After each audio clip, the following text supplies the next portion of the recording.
Hello. Good to see you.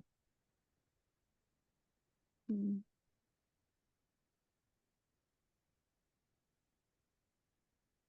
Hello, hoping you're well.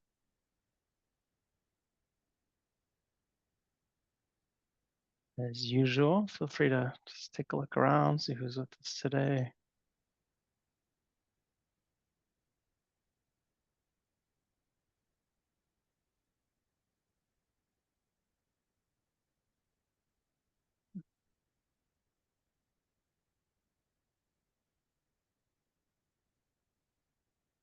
Glad to have everyone together again, Mm. together and separate. Paradox. Bit nice to be with you. Hmm. That dialectics. That's some kind of dialectic. Hmm. Hmm.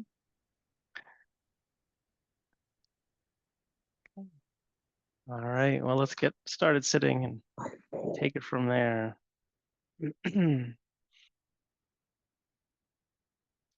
Just just remember, as you know, you just that basic thing of letting the eyes come to close and being very careful about how quickly you feel like you need to force some sort of other way of being. But sometimes it's helpful to just really understand, what is this distinction? What is it that changes,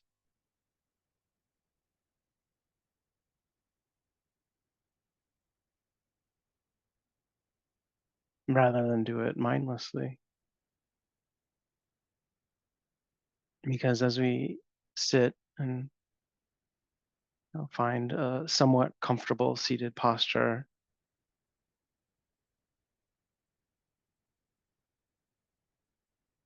have that sense of the eyes closing, that just makes things a little bit easier to attend to, because in part we're so visually driven, visually oriented, so many of us, that it's hard to see without the concepts of what we're seeing. Just a little bit of seclusion at that eye door can help us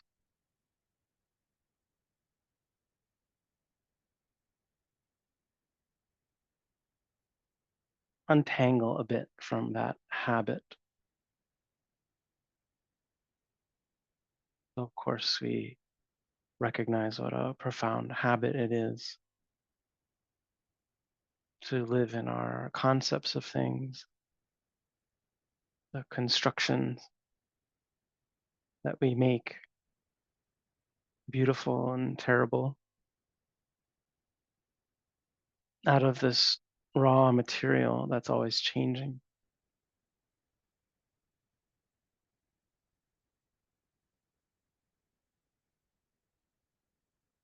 And so it's important to remember that we're not trying to dismiss that which is arising naturally, whether it's in the body or a physically based sense door, like seeing, hearing, smelling, tasting,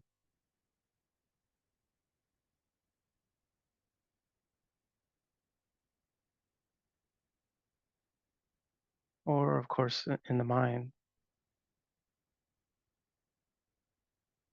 This is not a process of ignoring, of destroying, getting rid of,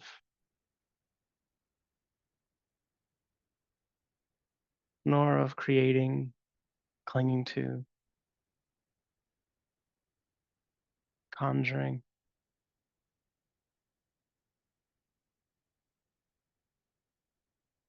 It's one of trying to understand the nature of phenomena that we have a direct relationship with, not conceptually, not in the future, not in the next moment, but in the presently arisen phenomena. We notice their creation, their destruction, their coming to be born, their existence and passing away. But we also can't enforce that idea on any object fruitfully in terms of Vipassana.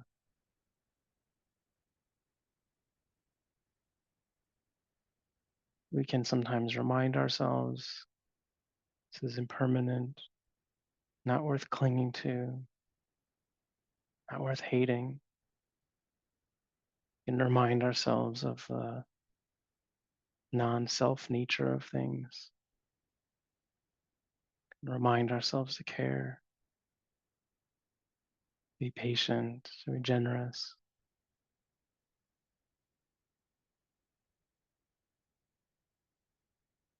But to be careful in confusing those reminders with the mechanics of genuine insight, which will require a relationship of accompanying sense phenomena, mind phenomena, with the qualities of mindfulness, investigation, commitment, care,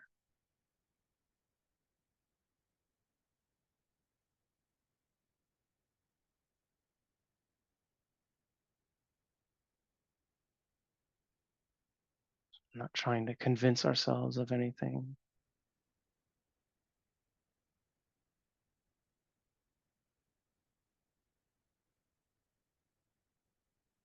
not trying to attain any sublime or perfect state, but receiving bodily experience,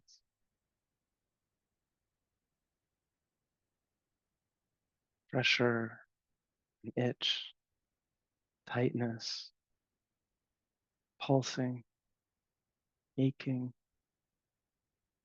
softening.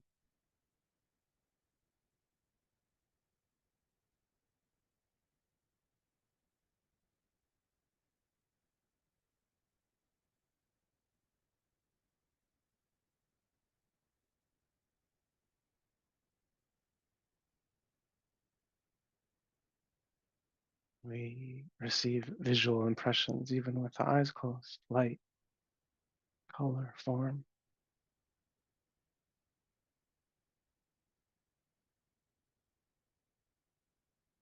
sound formation, recognizable, unclear, gentle, gruff, all the different ways sound can appear and pass away.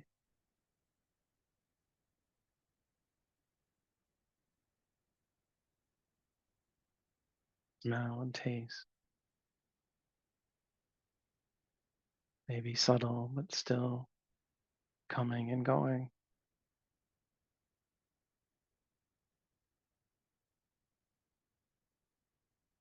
Thoughts, plans, imagining.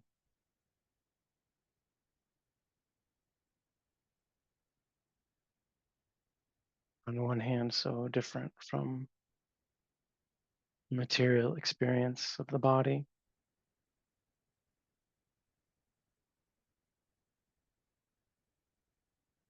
and yet also zipping by, fleeting, in constant flux.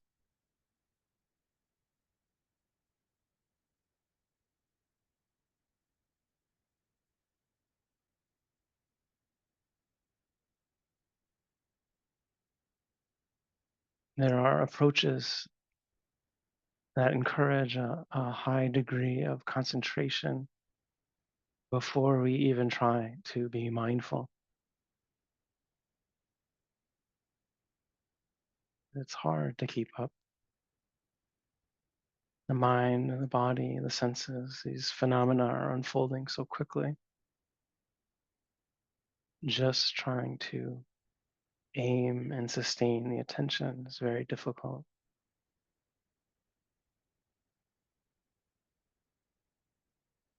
All happening so quickly.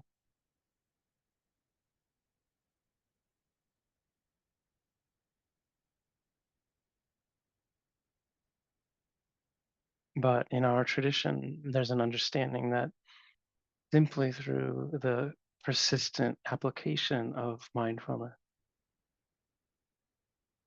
genuine interest, moment by moment, with the rising of the breath, falling of the breath,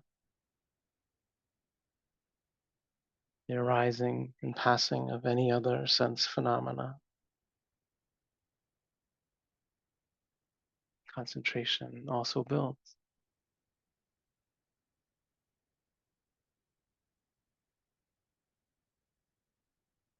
and builds in a way that enables the insight to unfold stably, safely, coherently.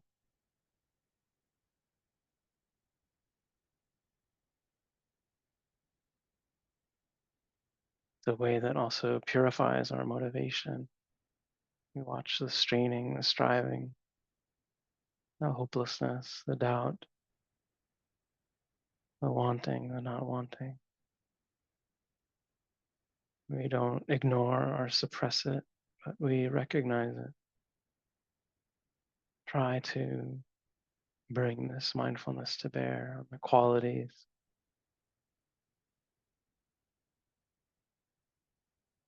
the various qualities of mind, heart,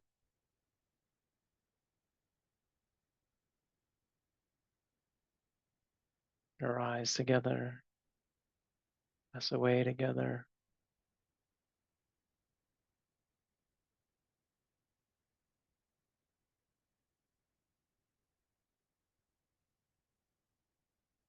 The fundamental qualities of changeability, undependability, corelessness.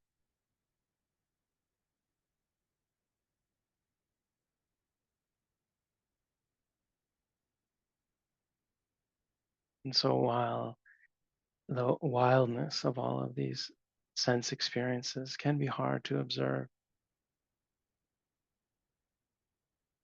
we're not seeking to repress. We also understand that the heart and its current moment can only handle so much. Capacity is limited. Bring equanimous and caring mindfulness to each moment.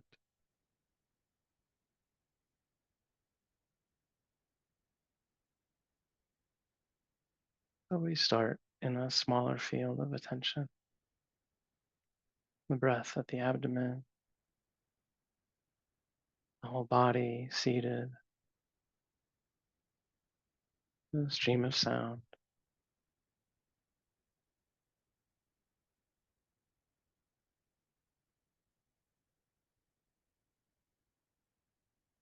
Whatever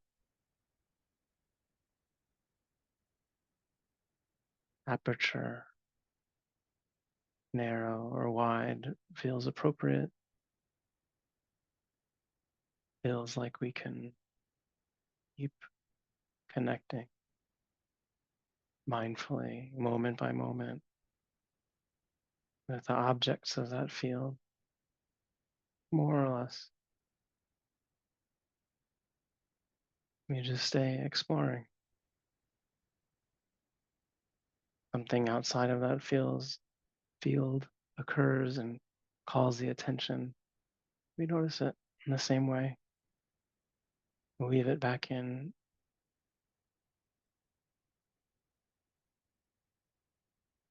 tie it back into this building capacity, building strength of our path, observing, seeking to observe more and more fully, clearly, understand these phenomena and their interaction, seeing what they are and what they aren't.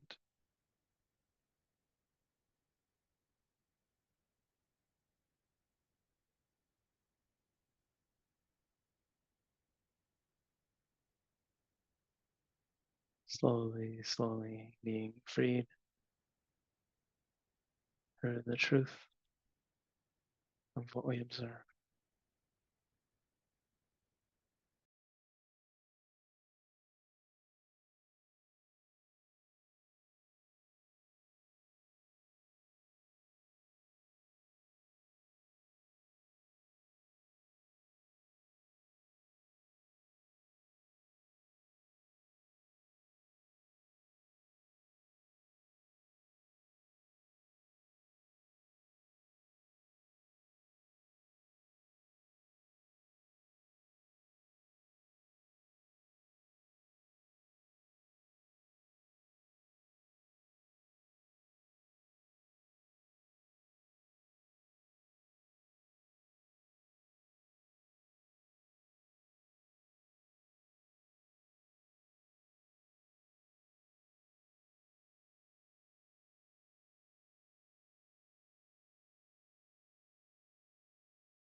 So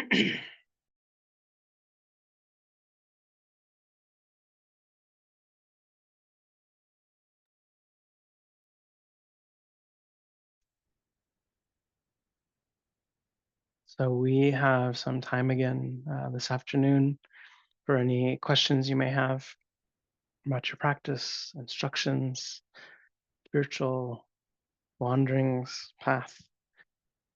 Um, Michelle is about to go on a trip to Thailand to visit Steve for a couple weeks.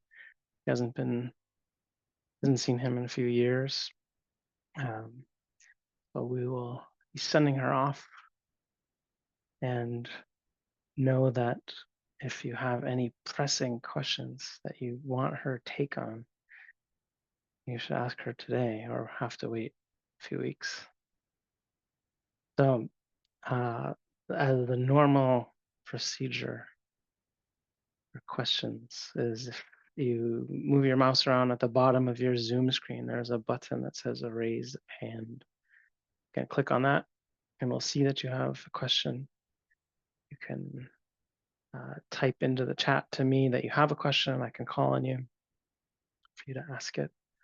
Or you can wave your physical hand around the screen and we'll notice that usually as well.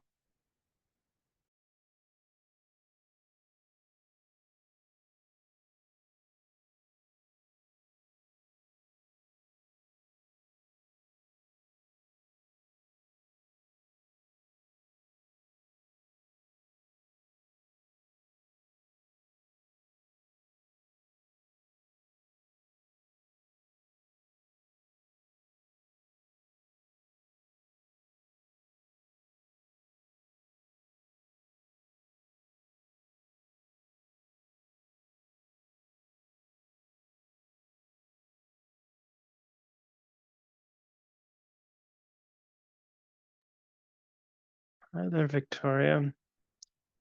Hi. Uh, courage, right? um, okay, two things. One, you used the phrase "in our tradition," and that's interesting to me. It sounds like Vipassana and Theravada has a way of thinking that may be different from other traditions. Can you say a word about that?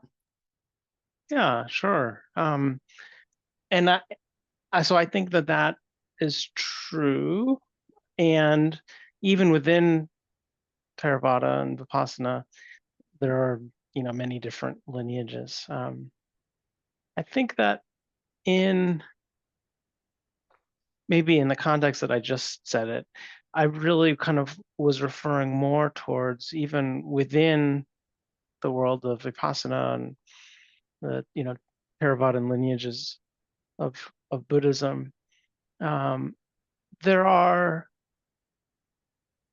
a number of kind of approaches that are rooted in the text and tradition, are totally legitimate approaches that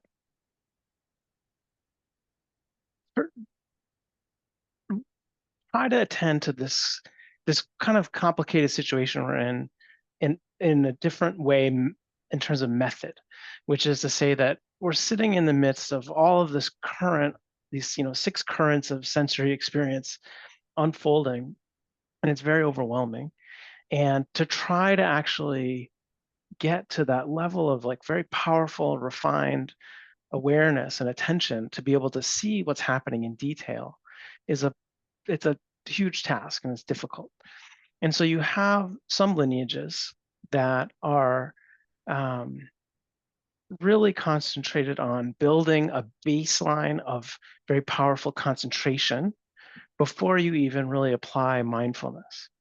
And just that question is like fascinating. Like what is the difference between concentration and mindfulness? Because so much of the time we're just sort of bewildered and lost and trying to like watch stuff. and to even ask that, like, subtle, nuanced, but actually really fundamental question is really important and complicated. So the idea is like, and it's not to say they can't be unified in experientially, but to see that there is something distinct about if you're just aiming the attention and trying to sustain it on an object, let's say the breath, that's just very hard to do, right? Because it's moving. And so this sense of like, how do you try to observe something and keep the attention on it as it's changing over time is its own skill set that is very hard to master. And that doesn't even include necessarily actually observing what it is we're watching. It's just keeping up with it, right?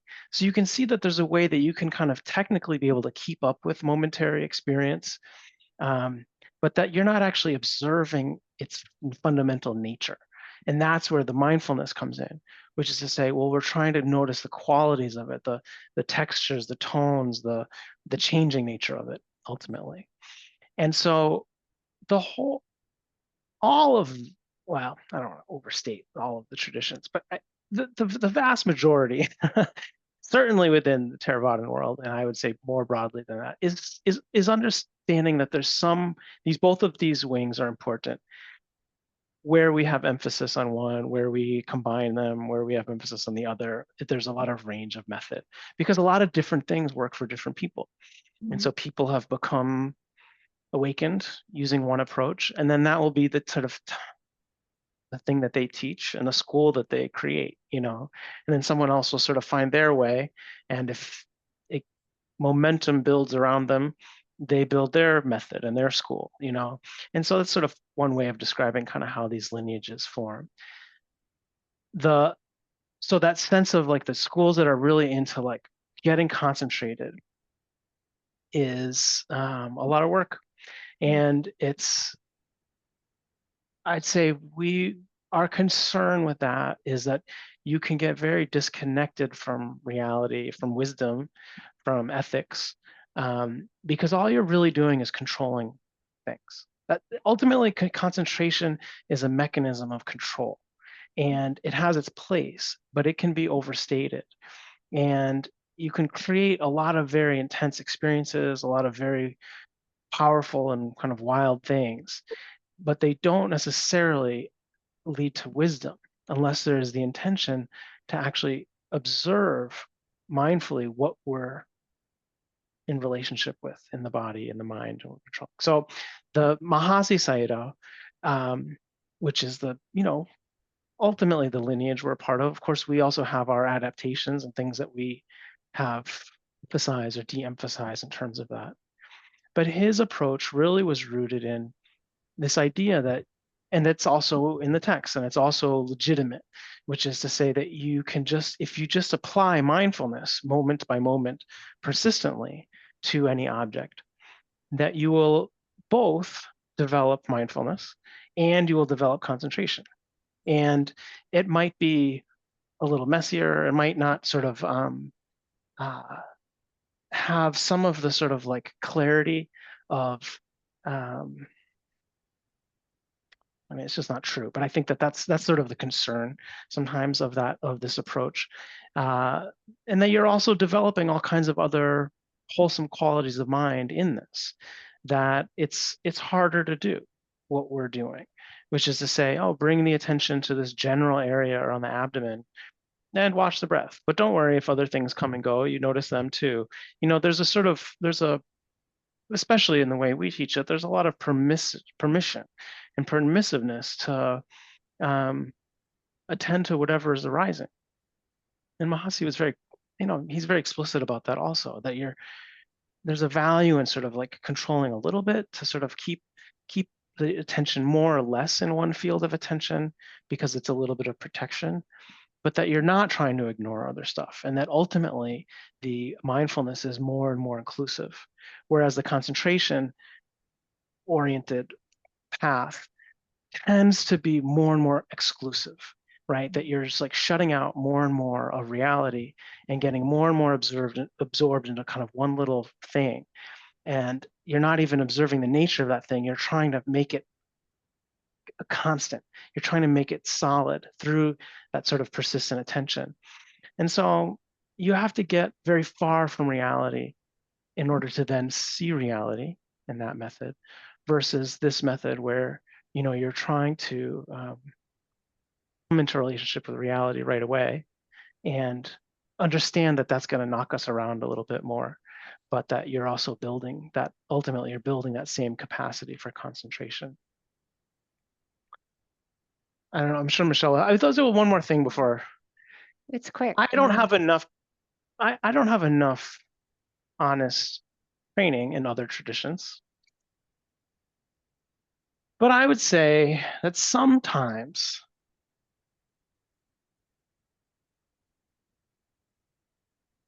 I have felt through conversation, through some reading and an experience with other lineages, that there are some times where, if you look at like Zen, for example, there's the orientation of like everything is empty, right? There's more talk about emptiness than impermanence. Sometimes I have experienced that as a overriding of investigation, right? Something arises and it's treated as empty, and this arises and it's treated as empty. And this, in this way that you start to kind of relate to all things as empty, as a kind of negation. And it has its way, I think, of getting to the same place eventually. But I would say that there is a shadow side to that, of like, it's not mindfulness, right? It's not, you're not in relationship with the emphasis isn't necessary, and maybe it is in some lineages and traditions, but there's ways in which it can sometimes de-emphasize the direct experience of something, and through that coming to an understanding of emptiness versus the dismissal of things as empty. And of course, that can happen in Theravada as well. You can say, oh, it's impermanent, it's not real, it's not self. There's a way that we can kind of dismiss things as not worthy of the attention. And that is ultimately going to override the fundamental mechanism of how awakening happens, because you need to experience impermanence directly in physical and mental phenomena. And so it's a danger in any tradition, any lineage. But I would say that's where I feel the most like safe and secure in terms of what we've inherited as an understanding and teaching. Yeah. Right. Michelle, Just the word for the kind of concentration that we are offering is called kanika samadhi. So it's a very specific kind. It's a kind of concentration, but it's called kanika, or momentary. So because every moment is changing, developing momentary concentration helps you be connected with reality as it is and sustain it as it is without control. So you're connecting, but you're not controlling it.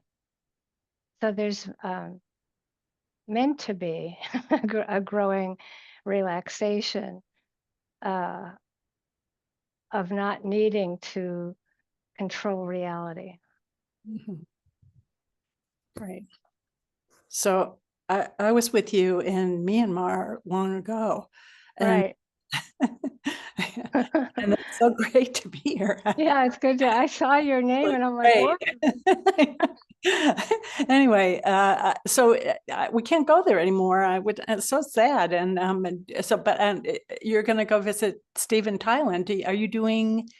Are you doing anything similar in Thailand, or is that just not on the?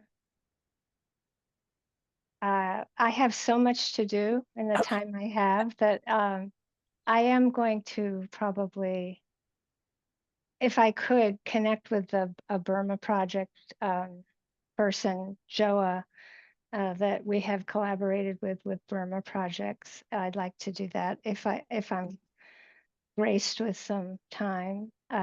Maybe check out a few nunneries or monasteries, but that's probably less likely. Mm. Who Well, knows? more will be Who revealed. knows? Yeah, right. Thank you. Have a good trip. Yeah, thank you.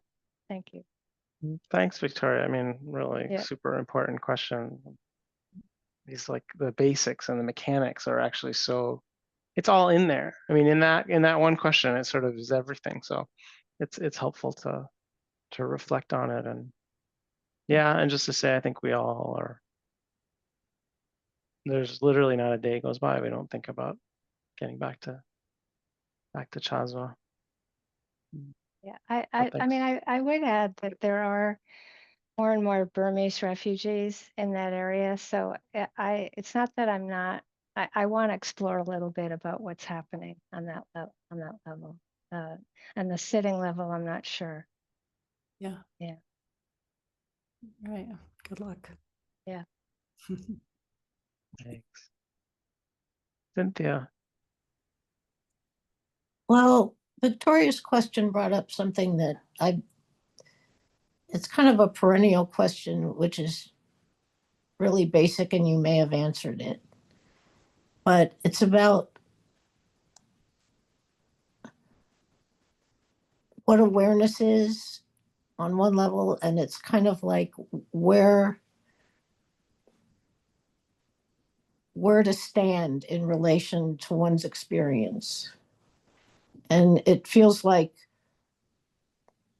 you know, you hear about the witness and watching the breath, and that feels, you were talking about control, and that feels like I'm standing outside of the experience.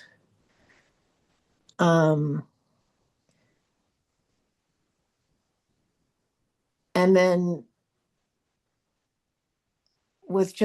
but then it sometimes it feels like, not with the breath in particular, sometimes with the breath, it feels like I'm just experiencing what's going on. And I'm in it, or not very far away from it. And sometimes when I'm watching what's happening, I can get far from that too and be going, oh, well, should I be, I'm questioning myself because things are going fast or things aren't going fast. And I'm wondering if I should be going here and there and everywhere. So I guess my question is kind of, where does one stand in relation to one's experience? And Sure. yeah. It's such a good question. Yeah, both good questions. I think, Jesse, I can start, but both questions could go on in terms of answers. Most of the time, when we kind of come into any kind of training in meditation, the description of the mind as being scattered. The classical human mind tends to be scattered, right? So that sense of, and the metaphor is the surface of a pond or the surface of water, that when it's disturbed, you can't see into it, and nothing is reflected on it. So that ability to have a witness tends to be finding a way to step out of the static, to step out of the disturbances, and be able to, as Jesse was describing, but to calm that, to calm the every thought that comes you think about, or every sound that comes you think about it, or like to really be able to connect the attention with something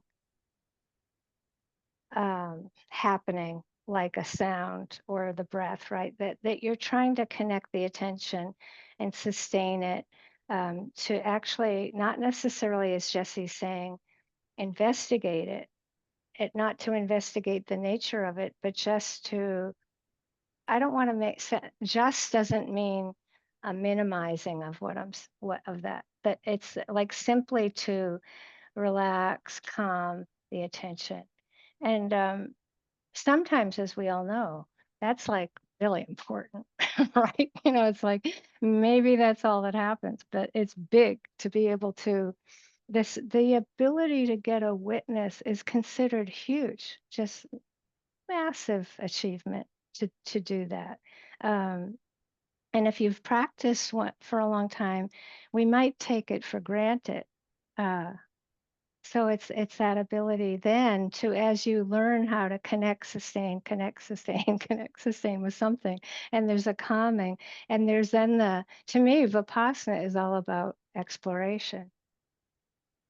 It's about actually being able to connect, sustain, but then to be able to intend to understand the nature of what's happening, which requires enough concentration. Right? That's why Mahasi emphasized you need just enough concentration to be able to explore. You don't need more, but you need just enough. So we don't underestimate it, we don't overestimate it. But then what you're describing is a deepening of what U Pandita would call the Vipassana jhanas. It's a Vipassana concentration. So it's not the fixed concentration, it's the Vipassana concentration where you will feel, rather than the awareness being outside looking at the object, you're inside it. And then there's a feeling there's no inside or outside it. So there's this increasing feeling of being immersion. So that's like a deeper concentration, but you might not even feel like it is. I hope, does that make sense? Yeah, it does. Yeah. That's very So that's helpful. when they talk about jumping into the stream, this is again considered super achievement to be able to actually not be witnessing from the outside, but you're actually witnessing from the inside. You're still witnessing, right? Yeah. But you're not only inside it, but you're with it. You're in the stream, aware from the inside as it's moving. It's so cool, right? We love it. We love it. and what's the third? There's a third part because where do we stand? Well, there's a certain place where you start to recognize that there's no locus for the awareness. The awareness can be out 200 feet from our attention, our body, or it can be deep inside the body, or there's no like place that you could say the attention should be. It can be anywhere. Okay. Yeah. So there are some traditions again that get caught up in a certain kind of concentration that will say the locus is here, the heart center, but it can become an attachment, and then if you think the attention should always be here, then that's a kind of control, Right. right? Yeah, so that's so important that we get a sense of like the exploration is not in the past or the future, and it's within that flow of aliveness and movement as it's happening. And there's one like a little caveat here, which is that's where the deepest purification happens. Ha ha ha. I hope you're following that. Ha ha. So therefore, again, when you're really doing controlled concentration practice, the aim isn't purification. And if you're jumping in and going for the ride, it's like a washing machine, basically. Yeah, right? Yeah. Yeah. Yeah. And so then, therefore, one might say, well, time for some being with the breath, or, being with sound, or, then there's time for maybe controlling the pace of the purification. Thank you. Yeah, it's fun. I love that. Yeah, of course. Jesse, I'm sure you have something to add. Yeah, just a little. I think in addition to, and maybe sort of where what Michelle's saying kind of ends up is, there is no, you aren't standing in relationship to anything, right? But it's such a good question. It's like the perfect question to point out. That's how we relate. That's how we tend to relate to experience, and that's ultimately, that perspective is what partly gets dismantled, and it sort of gets dismantled by accepting and agreeing to certain fabricated like positions at different times in our practice. And so, like you're saying, this idea of the witness, which is, it's not language that I tend to kind of use or resonate with much, but this idea that there's a sort of outside observation of whatever's happening, but that there's like a standing outside of, right? Or the standing inside of. But the notion that there is any difference, that there is a me having this experience, or that there's a me watching this, or that there's me, is actually part of the delusion, and that there is no stand outside of anything, that the sense of me, the sense of self, is part of what's it's part of what weave into and fold into what we're observing as the product of experience, not the recipient and not the creator, but part of the kind of process of misinterpretation results in this experience of self. And so it's just important to remember that at times, right? That there's no, kind of like Michelle's saying, there's no perfect relationship to experience, because even that framework is a misunderstanding, as there's a separation. But it's also not to say that they're unified, that when you're, in a sense, in the stream, when there's a sense of oneness and unity of self, and that's also a delusion, right? That identification with the immersed view is not actually more true. It's just different, and often as a result of different kinds of concentration, sort of as Michelle is pointing out.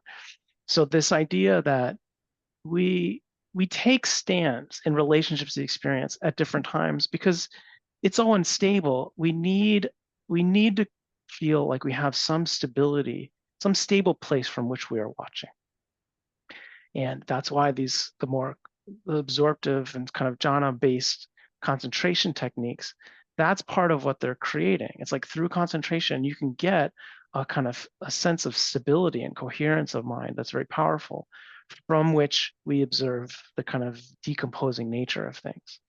But the problem is, it's so easy to become very identified with that solidity. And it's very hard to see through the fabrication that creates. And it's why we don't kind of encourage that, mode of practice.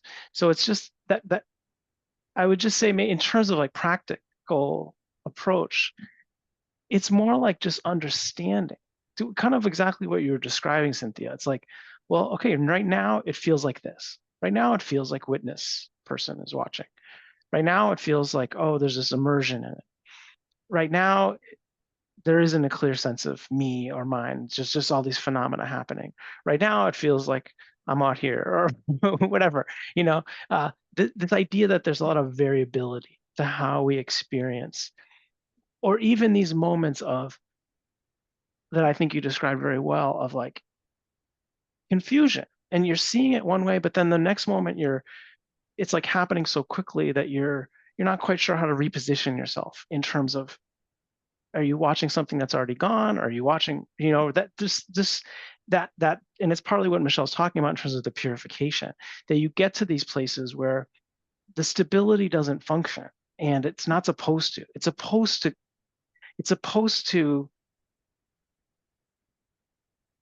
be revealed that it is not actually stable, and yet it's very confusing in terms of practice. And so I think you're describing something very pure. And in those places, similarly, I would just say sometimes it's just like, oh, doubt. You notice doubt.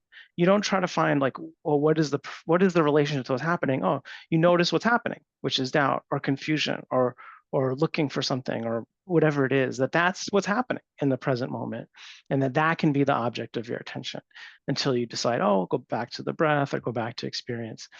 But the arbitrariness of, am I outside of it? Is awareness outside of it? Is awareness inside of it? Is that confusion to some degree? It's like you're never going to figure it out intellectually. It's sort of something you just you don't have to worry about doing it right or wrong. You just notice how it's different at different times, and that will affect the interpretation of how we think we're seeing what we're seeing. But actually, the deeper aspect is just being that non-solidity is actually really important. So yeah, it's great. Okay. Thank you so much. I think Michelle has more to add. Okay. Oh, you're muted, Michelle. There's just when you talk about the what is appearing as seemingly slow or fast, that's the joy of the exploration, but also the confusion of it at times. So that as you get closer to timelessness, but that's just a word. But there's a way in which we're perceiving, say, normally we perceive a thought as moving so quickly. Usually when we notice it, we're actually not even aware of it as it's happening. We're remembering that the thought happened. It's so fast, right? But there are times when the perception can be that the thought is moving so slow. Right? It's so funny but you're so in it, you don't even realize that that's what's happening. So you can't figure out is it moving, are things moving slow or fast? You have to be able to kind of come out of the immersion and look back to figure out, well, is this slow or fast? And the only way you can figure it out is because you can tell that in what we'd call a normal way of perceiving reality, the thought is moving so fast, and then we're perceiving it as moving so slow. Do you see? Like, and Yeah. that's when it becomes, again, so it's interesting. The more you kind of come out and try to figure it out, the more you lose the immersion. Mhm. Yeah. But there are times when it's just like, well, you can't wait. You can't, it's too uncomfortable to maintain that like confusion. Yeah. Yeah. Yeah. And that's what I just love, that part where it's like, well, why is it moving so slow? It's because the awareness is so strong. It's not scattered. So that's like, it's more like timeless. And yeah, great fun. Thanks, Cynthia. Thank you. But we forgot to mention one other thing that can happen. We can get so identified with something, like fear might come up. We get so identified, we forget all about this. So, and that's worthy of our attention too. Okay. Thank you.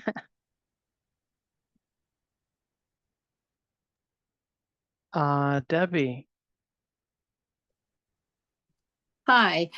So I find that there have been times when I've been feeling a really intense emotion.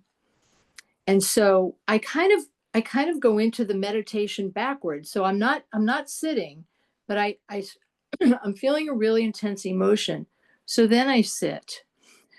And so then, I do what I can to concentrate and then just feel it and just, see what happens.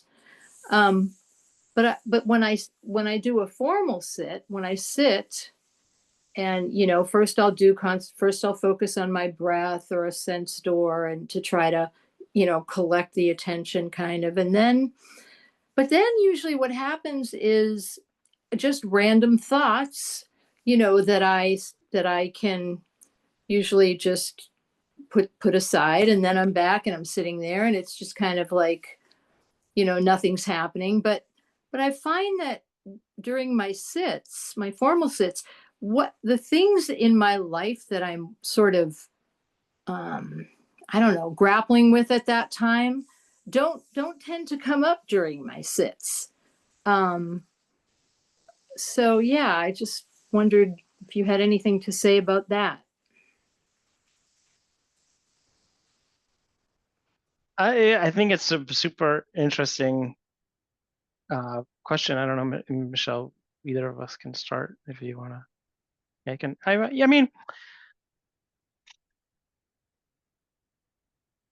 I think that first I'll just say I think it's cool that you in life, if you're not, you know, you're doing whatever you're doing and an intense emotion arises and you want to kind of acknowledge it and you want to be able to be in relationship with it in a wisdom oriented way, that you stop and you sit. I feel like that's very wonderful. It's a wonderful way to live. You know, it's like we all should. It'd be great if we all, you know, really, you know, really. I think it's wonderful to, and in part partly just because it's good, and then partly in terms of what you're describing, I do think that we can be very casual of thinking, oh, we'll just be mindful of it, but really to take it seriously and to take any experience, you know, seriously enough that you're actually interested, you want to observe it. And it doesn't sound like you're just trying to repress it. It seems like you're trying to explore it and understand it and feel it through. And that feels very healthy, you know. And then I would say the other side is just a kind of very, you know, we're all different times of our practice are going to be different. We go through phases that are distinct, and then sometimes we just are kind of constructed in certain ways. But I think that that sense, that phrase, that nothing is happening because it's sort of neutral, is like a classic misunderstanding, right? It's like things are happening. And yet it is interesting that we might not value them because they're not as evocative, they're not as intense, and that we feel like we want to get into the intensity of the experience and we're there to fight dragons or whatever. And so this sense of like, oh, it's kind of bopping along and not being bothered by all of the normal things I'm bothered by, like to feel like that's sort of a problem, or like sort of stagnant, is like a hilarious and very, of course, common and understandable sort of experience. But I think it's sort of it highlights this whole other side of the practice, which is to say that it is meant to be choiceless, right? We're not intentionally kind of cranking the heat up to be like, you should be sitting on a cinder block in order to create more unpleasant experience, and that will evoke more of what you're trying to get at, you know. Or sit on nails or whatever. You know what I mean? Like there's that sense of the Buddha was very careful about some people's, you know, wholesome motivation to get free being flavored also by a you know, compulsion towards intensity. And that actually what for many of us is harder is the neutral, is that feeling of, because in some ways we feel alive even if we're scared or terrified or angry, that the aversive experiences can be something that feels solid, helps us feel solid, even if it's an unpleasant solid. Whereas the neutral can be so diffuse and confusing and not necessarily affirming of a more solid sense of ourselves, that actually can be a much more intense experience, but that we don't acknowledge the intensity of it because it's that neutral feeling tone, that neutral Vedana is sort of hard to relate to. So I would just say that, you know, definitely don't worry about it. And and maybe start to explore, like, what are the places of, can we find as much interest in the more neutral feeling tones as we do in the more intense ones, right? The more negative or unpleasant feeling tones in terms of, let's just say, emotion. What is our relationship to something more neutral, to a sort of contentment, to, some of that quietude? And is that actually, how do we stay engaged? Where do we find our place of interest? I think is always a good exploration. Mm. Mm.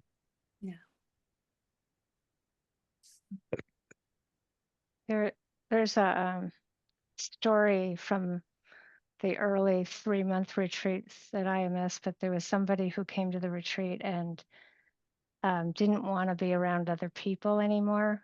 And so he left the retreat and went to some remote cabin near a stream and found himself at some point outside, standing in the stream, rearranging the rocks so that it would make a different sound that was more what he was wanting to hear.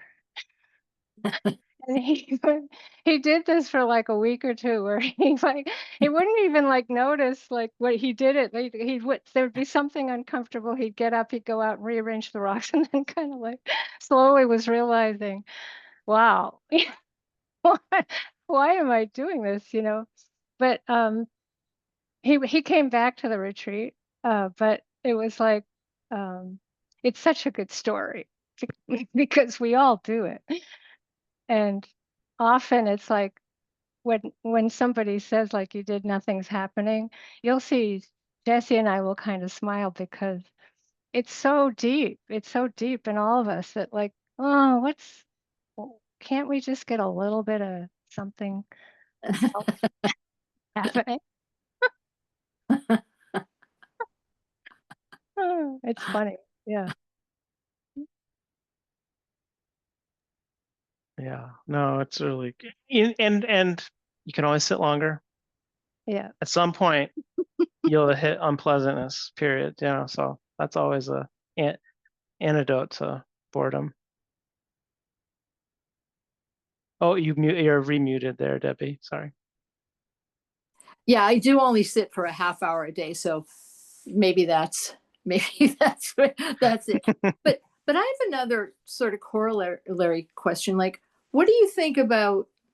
So what do you think about like intentional? And I think I know the answer, but intentionally like introducing something that, okay, well, there's this thing that I want to work out, and then sort of intentionally introducing it into the meditation. Not so good. I would say it's not Vipassana. Okay. It's Yeah. it might play a role in your life. I mean, there's Yeah. things that are good in this world that are not Vipassana. Yeah, So yeah. that it's like Right. you may have value. There may be value in, like, for sure, right? In kind of going through a process with something that's not just thinking about it, right? That you're giving some intentional, different kind of space to something of important in your life. Yeah. For sure. And just to recognize it's like, okay, well, this is different, and to not confuse it, because the thing with Vipassana is that it really is not meant to be, that piece of it is being choiceless. The piece of not Good. kind of Yeah. controlling it is pretty fundamental, but Yeah. it doesn't mean that it's not valuable. So it's like to be careful about dismissing or disregarding something just because it's not necessarily this particular, doesn't fit this particular box. Yeah. Yeah. Thanks. That's really helpful.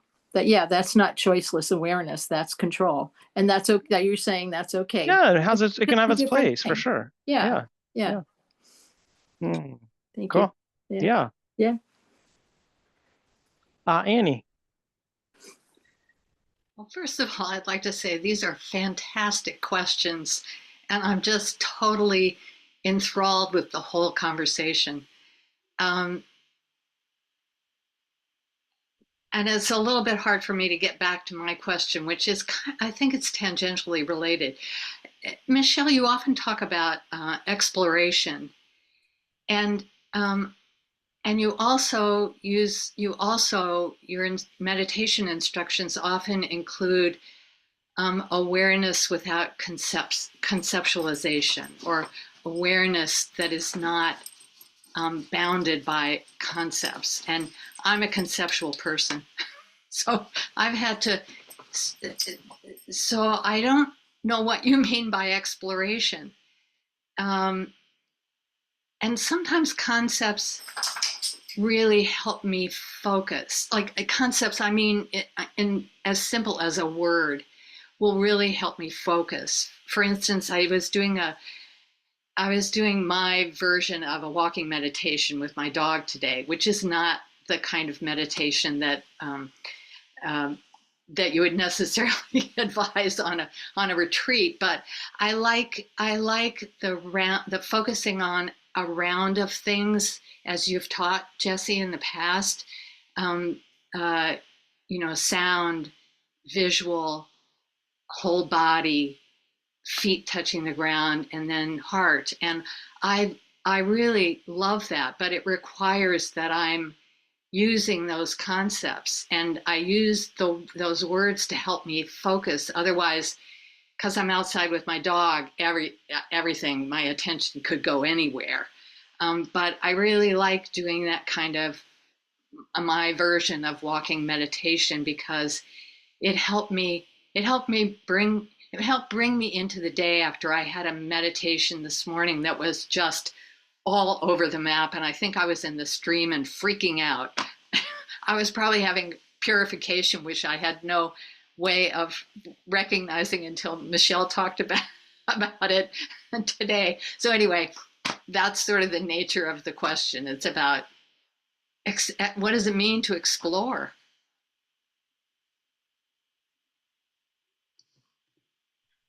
Yeah. Again, this is could be a 5-hour answer with Jesse and I. So I think that just back to that pond description of where if the surface of the mind is disturbed, right? And nothing can be seen deeply. You can't see. It's a great example. You can't see into the water, and you can't, if a plane goes over, it won't get reflected on the water, right? Or a bird or a cloud. Like it's like both. What's so great about the imagery is that it's inside, outside. Nothing can be seen clearly. So that ability to be able to not be what we call reacting. And very specifically, we're not reacting when a sound happens. There can be, oh, that's a bird, right? And then it could be, oh, maybe that's a cedar waxwing. I haven't seen one for a while. You see, and then there's a train of,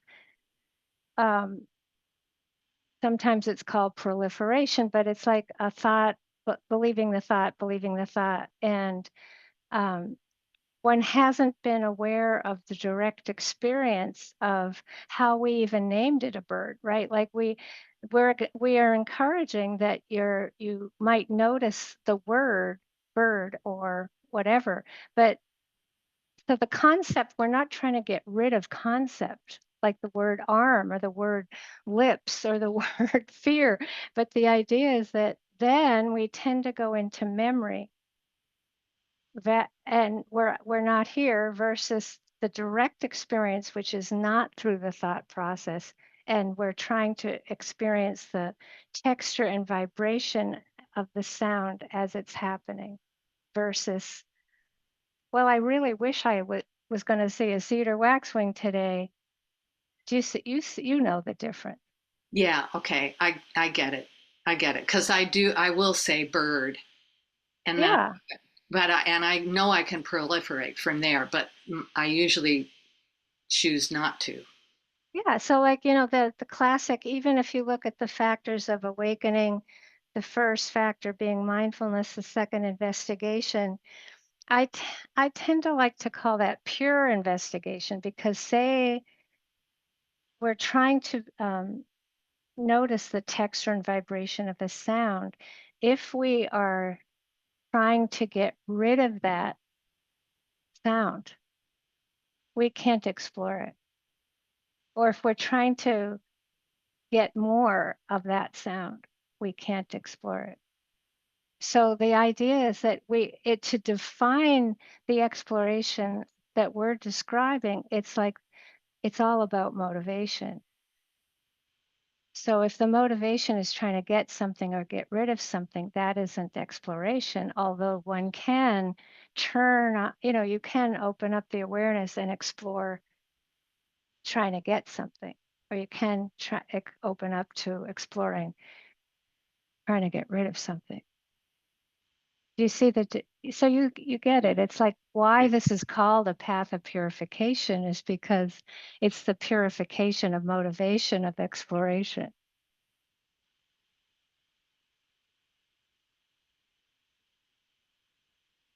It's so again, it's Yeah, so interesting, right? So like yeah, when you're walking and of course changing from hearing to seeing and to stepping and that sequence really helps us stay connected when we're walking. But say you're aware of stepping and say the word leg, leg came up or my leg, right? That's a concept, right? So that's not a problem. You wouldn't say, oh, stop saying my leg. You would just notice that. You'd notice that and you'd then see if you can then shift to the direct experience of the sensations touching the ground. So you're shifting back and forth often between, oh, look, the dog is chasing a butterfly, right? Right? And then you kind of notice that concept and then you shift back to the direct experience. You might be going back and forth really quickly. Mostly we are. yes. Yeah. I think That's Michelle helpful. has a like a really wonderful description of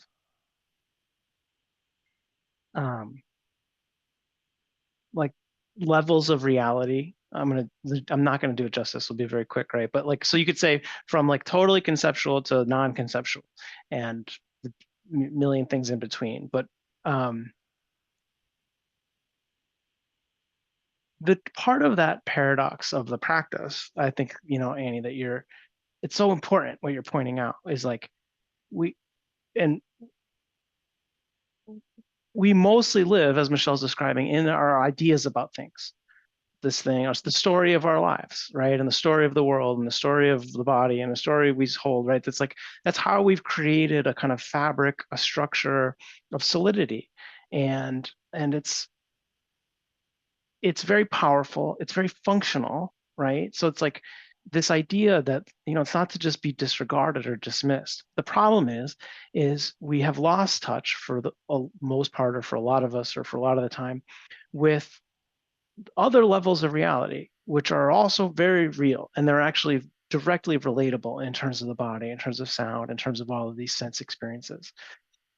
And so in order to find a way to be able to drop in to those other levels of reality, there's some part of us that needs to be willing to let go of the safety of the concepts and the safety that those are providing in order to be able to explore something that's less familiar and yet still very real and is always present, because there's always, or basically always, something to conditioned phenomena to observe. But once that becomes available and we learn to sort of value that, the other problem then becomes being like, well, we're not actually trying to live in that all the time necessarily. We're not trying to disregard the conceptual aspect of things. And that this practice is not about getting to here and never going back up here.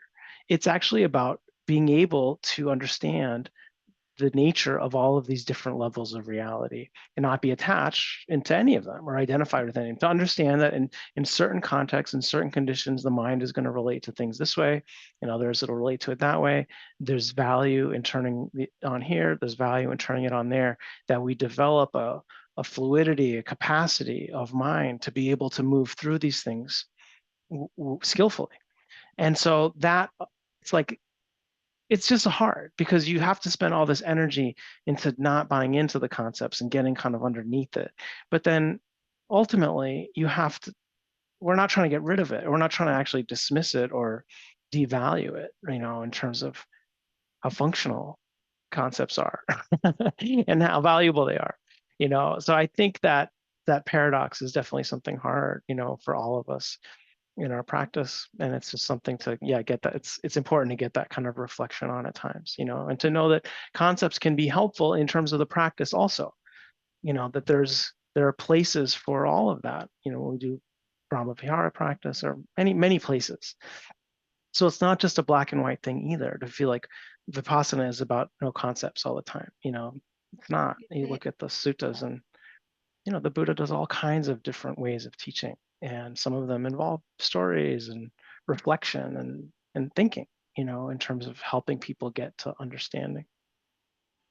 Well, yeah, I'm so glad you brought this up, Jesse, because it's basically you're trying to learn to be free in all the levels of reality. So when you go in the grocery store and you're not like into concepts, you might as well just leave the grocery store, right? You've gone in the grocery store to like deal with concepts. Like, I want to buy some food for dinner tonight, right? So we're not saying that concepts are bad or wrong. We're oppressed by them and we live in mostly our memory. But the idea of being able to get more and more flexible and fluid with these different factors of existence usually requires being able to go to the deeper places where you realize you can be free, and then kind of shift in and out of these levels of existence. It's like an art form that you start appreciating. Um, I know when I'm in the grocery store, I'll be doing the whole concept thing, and then some music will come on that I'll start like wanting to dance to. And I'll be looking around like, is everyone else dancing? Because I'll get affected by the music, right? But then I'll look around and say, like, I better not start really dancing because it's not really part of the program. Uh, I'm trying to make a joke, but it's true. It's like there's levels where you try to stay within certain levels of existence at certain places. I think dancing in the grocery store sounds like a great thing. Oh, I do it, but I'm worried about the cameras that are. What ads you'll start getting. Thanks, Annie. Thank you both very much. Elena. Is it Elena or Elena? I can't remember. It's Elena. Okay. I have a little cousin who it turns out is Elena, and I have to like keep practicing that. Thanks for asking. Okay, my question is feels really specific, and there's kind of a lot of information. I'm going to try to be really brief. So basically, I'm very busy and I spend a lot of time with others, kind of like being present for others, both in parenting and in my job and sort of in family life. And I've been practicing for, over a decade, and a lot of the beginning of my practice, I mean, for many, many, many years. And because of a lot of my conditioning, I think that there was a way in which I would build up these kind of fantasies of myself as perfectly present, perfectly Buddhist, perfectly a perfect yogi, And then when those fantasies would kind of like crash and burn, when I wasn't able to do that all the time, meditate my way through every day, basically, perfectly in whatever concept I had of that at the time, that would be really, really painful. And I know, Michelle, like you've talked about, nothing's more painful than after a good sitting, or like how we feel after a good sitting. Anyway, some version of that. So that's just some background context. But what I want to say is that right now I'm having I'm engaging with these fantasies about kind of like future progress in certain areas of my life. And it's like a way, it feels like a little bit of an escape from all of the tasks that I have to do during the day. And it certainly doesn't feel like practice, but it feels like whenever I have some quiet time, like that's where my mind needs to go. Like I need to like just like think about the things that I want to do in the future and like plans that bring me pleasure. Okay, so that's one piece of it. And then I should also say, and that's just been happening for the past couple of months since I started my job, and I've just noticed it, like, okay, every single day, like I walk my son to school, and on the walk to school, I'll kind of like, that's a time in my day where I really do kind of try to practice a bit and like use different anchors and be present with him. And then when I walk back to my house, it's like, okay, I don't want to be present at all. I don't want to think about anything except for like these fantasies. And so I guess my question about it is, there's this piece of it that feels somewhat skillful, because for so long I like put way too much kind of effort and pressure on myself in my practice. And so being okay with it feels like there's a piece of it that feels like metta toward myself, and it feels like I'm being more gentle. And so it feels skillful in that way, and somewhat wiser in a way. But also there's a piece of me that's like quite attached to it at this point. And so I guess my question is like, should I stop? Or how can I be more skillful around this experience? And also kind of like, I feel like what I do know at this point is that it will pass, and that that part will be painful for me. And so I'm kind of just like thinking about that too. Anyway, I think that's all. Yeah. Can I ask a couple, just a little clarifying things? When you're saying you're attached to it, do you feel like you're sort of attached to the time and the sort of experience of doing that, or attached to the outcome, the future object of the time. fantasizing? I'm very aware that it is a fantasy. Like it may as well be like fictional, but I feel like I'm attached to the story anyway. I don't know if that makes sense. Yeah. Yeah. I mean, I have an initial thing. I'm sure Michelle will too. And we can. If you were on retreat as a yogi, I think it's important to see that sort of spectrum of like, we would probably have one way of relating to this practice, to this pattern, to this, doing. And I think the idea in the retreat context is like, okay, you're in an environment which there's not a lot of external pressure, there's not a lot of external responsibilities. You're here to sort of watch your mind and your body, and like you're not having to manage there's the disruptions and responsibilities and multitude of things that you have in your daily life. And so I think there would be an encouragement on retreat to be more restrained in that pattern, right? In that tendency.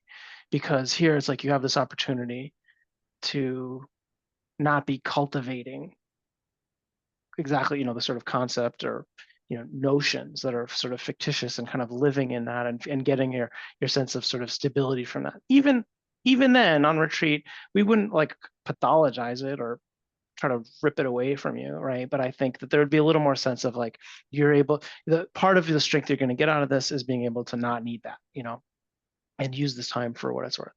You're in life, you're walking your kid to school, you have a job, you have, bazillion things to do.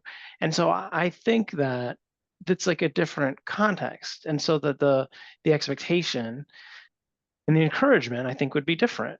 Not to say that there isn't some baseline of learning how to be less dependent on fantasies to provide us a sort of like life raft in life, and more grounded in our direct, physical experience, for sure, But there's also this sense of like, well, as a layperson in the midst of everything, we all get that we're making compromises and even like strategic decisions around how we need to kind of make it through a day or keep buoyant amidst the many things that could really deflate us in very intense ways.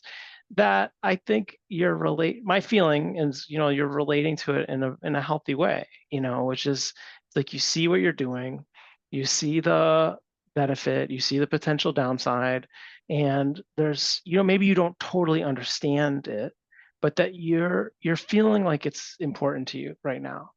And so I think there's something about that I would just say it's like my basic encouragement. I think at this point it'd be interesting to check in again in a couple months or whatever, of like Yeah. doing it, knowing you're doing it, and watching yourself do it, which you're doing, right? You're aware that you're doing it. And so I think this sense of like, well, what gets cultivated, and what are the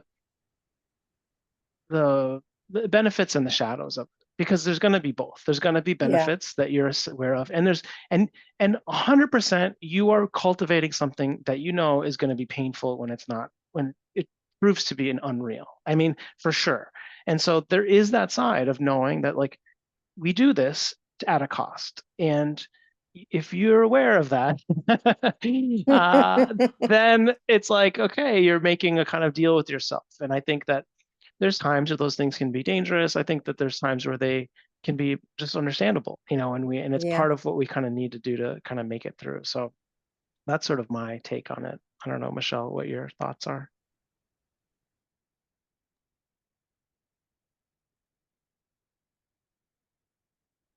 I think with most fantasy, when we've done a lot of practice, it's a delicate matter. Maybe much more delicate than we realize. So,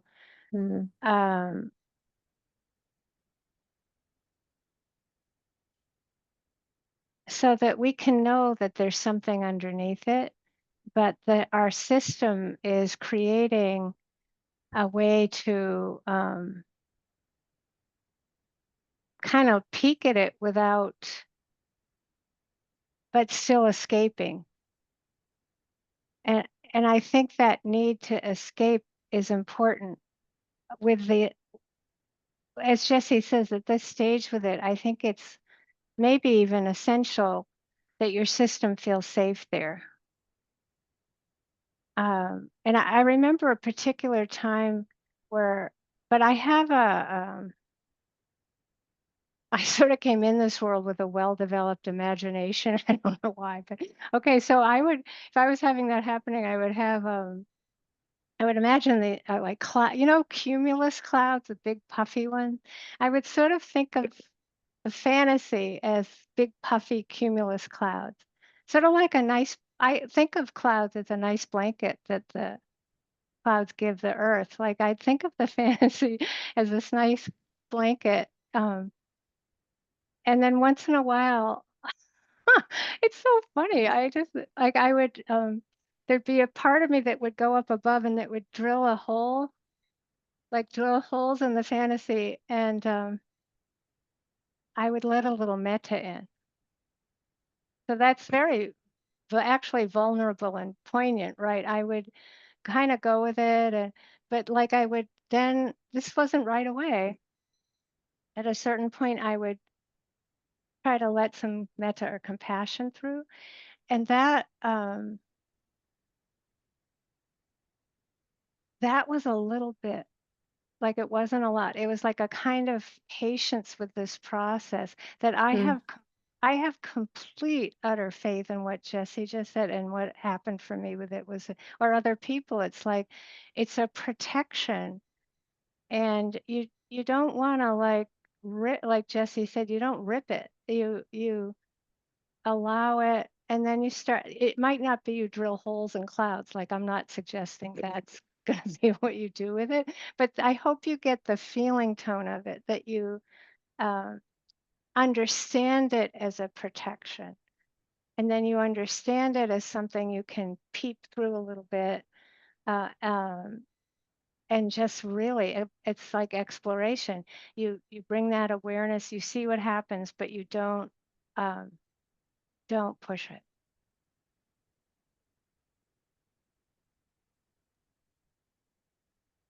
I would just maybe add Yeah. mudita. I mean, the sense Yeah, of if you're mudita. imagining yourself happy in the future, but that also is like a, you can bring that little element of like, oh, just appreciating that vision of yourself as a joy, and that is a wholesome way to relate to it. And I think that, not that you have to force yourself necessarily to be doing it in formal practice, but I think just as Michelle's describing is wonderful.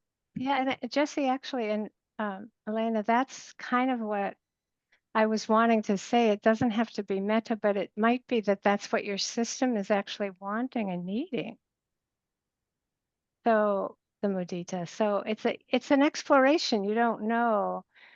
I had this amazing conversation with my older sister the other day where she just said, which is, she's been wanting to escape reality like completely her whole life, right? Like her whole life. And she still wants to do it. And it's getting less easy because she's like an invalid, and it's like getting less and less that she can actually do. But it made me think of the ways that I've been different than her, but also through the practice, found ways to escape. Yeah, You see what I mean? Like, I do. I really do. yeah. Yeah. It's really interesting, but you can't like tackle it and just bury it. Like you're actually, you've progressed enough in the practice for this to appear this way. It means you're safe enough to actually have this happening. Yeah, it's really felt, and I just wanted to check in about it because I want to kind of make sure I wasn't deluding myself a lot, but it feels like kind of like a gift because there have been it's just, my experience has really been like a repeated fantasy of kind of progress or transcendence that I really, really buy into. And then it really hurts. And this is the first time where it's just like, oh, this is just a little story like on the side and it's so much more pleasant and so much more removed from reality and so much more like connected to mudita, like you said. So That's yeah, great. it doesn't really, it's nice, I think. And it does feel like a protection, and yeah. It's almost Very like cool. it's like having a friend. Yep, exactly. Yeah. Hmm. Thanks, Elena. Thank you. Quinn, did you have a question? I saw your hand was up. That's okay. It's not, doesn't have to be right now. Okay. Well, we'll go to Robin. If you Yeah. change your mind, Yeah. Well, you're welcome to ask it if you want to. So. Okay. Okay. Robin?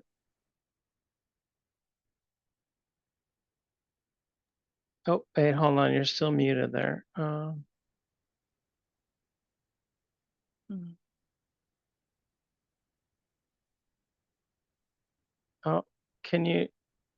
when I click that, does something come up? It says ask to unmute. There we go. Great.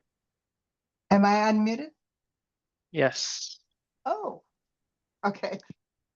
Oh, yeah. Sorry. My question is that I actually had earlier last week and thinking to ask, and it seemed pertinent to the earlier talk that we were doing. In loving kindness meditation, it's been a wonderful tool for me through hardships.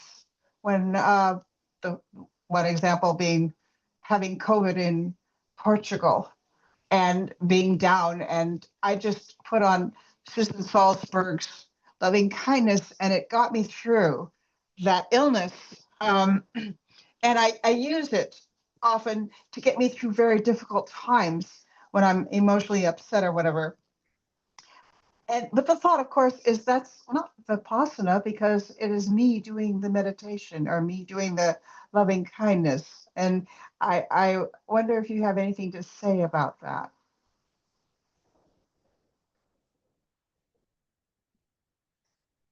Is that a question? Yeah. No, it's excellent.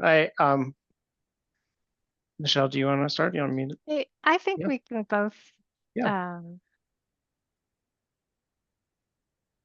It's kind of like that, like levels of existence. And so when we are me, when we Yeah. are me, right, doing metta for me, there, if you look at it as like from a simple kind of concentration level, when there's duality, me doing me, right, then you don't want to knock it or diminish it in terms of a comparison with Vipassana, because that's like one level of how loving kindness works is through duality. Like I wish all beings well, like, or I wish the person here sitting next to me, the square next to me doing that, right? It's like a sense of duality. Now that, as the concentration deepens as you do loving kindness practice, there are times when that breakdown between me and me or me and you break down. And it's like we call it kind of just abiding in loving kindness. And there isn't a sense of duality. And so when we're teaching the metta with the Vipassana, we're often like in some of these January retreats we've been doing online, there's a level where we're teaching Vipassana, but we're having the metta feeling for a sound or a thought, right? Or the breath, or for fear. It's more deconstruct. The I itself is deconstructed, so it doesn't have as much of a sense of me. Do you see what I mean? So in other words, there's different ways of doing the loving kindness practice, but it's usually always done as a form of duality to learn it. And Yeah. so like that sense of, oh, I'm having a hard time and my whole system needs loving kindness. It can feel like there's a separate awareness that is metta, that is infusing our body with metta, right? Yeah. But if Right. you did a Vipassana x-ray of it, it would be a sound, a sight, a smell, a taste, right? Mm. Isn't that fun? Right. Okay. That puts a whole other way of being for me to do that. Yes. Thank you. Yeah. Yeah. Yeah. Thank you. In some way, Go Go ahead. ahead. Yeah. I was just going to add a little to that of just that, in some ways,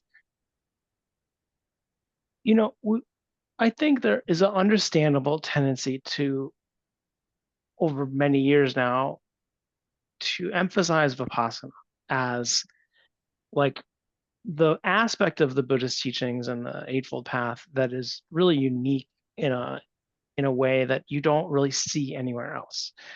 Because there are a lot of other things like metta or ethical conduct or generosity or whatever. There's many other aspects to the spiritual life that you can see are also shared by other religious traditions or non-religious traditions or what have you, but that the sort of the observation of bringing mindfulness with concentration to observe is really unique. And so there's a reason why it requires sort of more special training and why it gets emphasized. But it is also important to remember that it's not the only thing, that actually the path and the way is not just Vipassana. It is with all of these other components. And it purifies them and is purified by them, and it strengthens them and is strengthened by them. And there's, dynamics in terms of all of them. But some of these places that feel like they're in contradiction, I think it's really important to sort of recognize that and feel the place of like, is this the right thing or is it the same thing? But also to not that openness and that amplification of like, well, the spiritual life is not just this thing is important, So yeah. Thank you. I Mhm. also have something else, which is I am yearning, if you will, to go on a retreat or to be in a retreat. And I don't know how this is done at this point. You have retreats that are at home. But I don't know how to get more information about that. Okay, you. you mean with us? Yeah. So at this Yes. point, we don't have any other retreats scheduled in person, at any place. So at this point, and for the, kind of foreseeable future, what we have in terms of the schedule are online retreats. And if you're getting these emails, you should be getting our, every so often newsletters about what those retreats are. So I will go take a look on our system and just see if there's some reason you might not be getting those. But those, so we have programs, there's one coming up in November, there's a month-long thing in January that there's different ways of, engaging with that are sort of our two most, upcoming programs that we're offering online. And yeah, so that's sort of at home, and the idea is like to try to create as much of the kind of conditions of quietude and silence and protective conditions for a retreat as possible at home, knowing that many people have to negotiate sort of different things around that. But that, we found it very helpful in terms of people finding their way to get really quiet and deepen their practice in their own homes. Okay, yes, I would think it would be impossible in mine. So, but I will look and see at the possibilities. Yeah, well, I mean, of course, there's still plenty of people teaching retreats in person, and some Yeah, people, Anushka, are able to find like another. What you say? Oh yeah, Anushka is teaching Anushka, in. in Honolulu, Anushka's teaching, what is it, January 28th to the, no, yeah, January. Is it December or January It's 28th? January. I was gonna, better than I. Yeah, at the end of January, January, basically. yeah. At the Bodhi tree. At the Bodhi tree. Yeah. Yeah, Okay. so there are programs in Honolulu that we try to make happen. Okay. All right. Yeah. Yeah, it's supposed to be a non-residential for 3 days with Anushka and Okay. Jenny. Mhm. Okay. Right. Thank you, Quinn. And that we have not sent out yet, actually. So yeah, thanks for the Oh. reminder. Yeah. Thank you. Safe trip, Michelle. Thank you. I love to see them. Thank you. Okay, everyone. Thank you. Yeah, really great to be with you all this week. Take care. And I will be here next Sunday. So I hope to see you, see you then. Take care, everyone.